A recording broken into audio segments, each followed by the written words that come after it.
Some people turn their birthday into an event.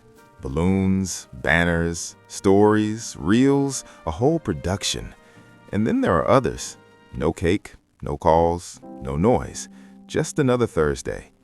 And the question that nobody actually asks is, why? Is it sadness? Is it maturity?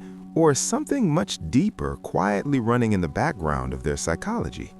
Stay with me, because by the end of this, you might finally understand yourself.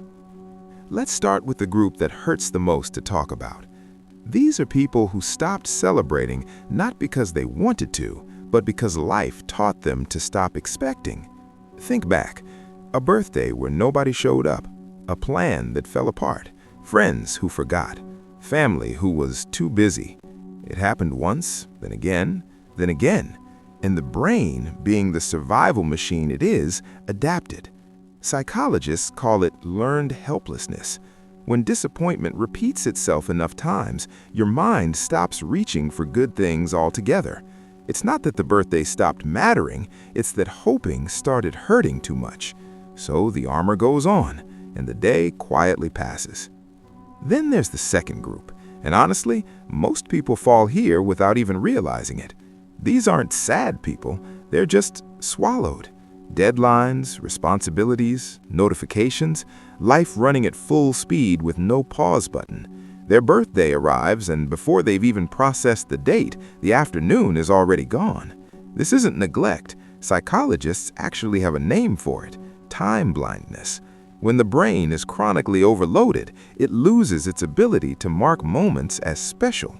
Every day starts to feel identical, and the birthday doesn't get skipped on purpose, it just gets squeezed out silently by everything else. But the third group, this one is the most misunderstood.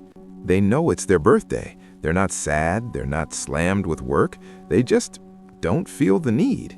And most people look at that and assume something is wrong. Nothing is wrong. In fact, something might be very right. Research in psychology consistently shows that people who depend on external validation, the gifts, the attention, the public display of being loved, tend to have lower emotional stability. But people who have built their sense of worth from the inside, they don't need a calendar date to feel it. This connects directly to self-determination theory, one of the most respected frameworks in modern psychology, which argues that real well-being comes from three things: autonomy, competence, and internal satisfaction, not applause, not candles, not a comment section full of HBD. For these people, maturity looks like this: I already know my worth. I don't need it performed for me. And here's where it gets really interesting. This isn't just a birthday thing. People who treat their birthday like an ordinary day tend to carry that same energy everywhere. They don't chase the spotlight. They don't need constant recognition to keep moving. They've stopped waiting for one day a year to feel alive and quietly started treating every day as enough. Does that mean they never feel lonely? Of course not. They're human. But they've rewired something most people never touch. So here's the full picture. If you celebrate big, that's not weakness. That's joy. And joy deserves to be loud sometimes. But if you let your birthday pass like any other day, that's not emptiness either. For some, it's old pain wearing a calm face. For others, it's a life too full to pause. And for many, it's the quiet confidence of someone who stopped needing proof. The real question was never, do you celebrate your birthday?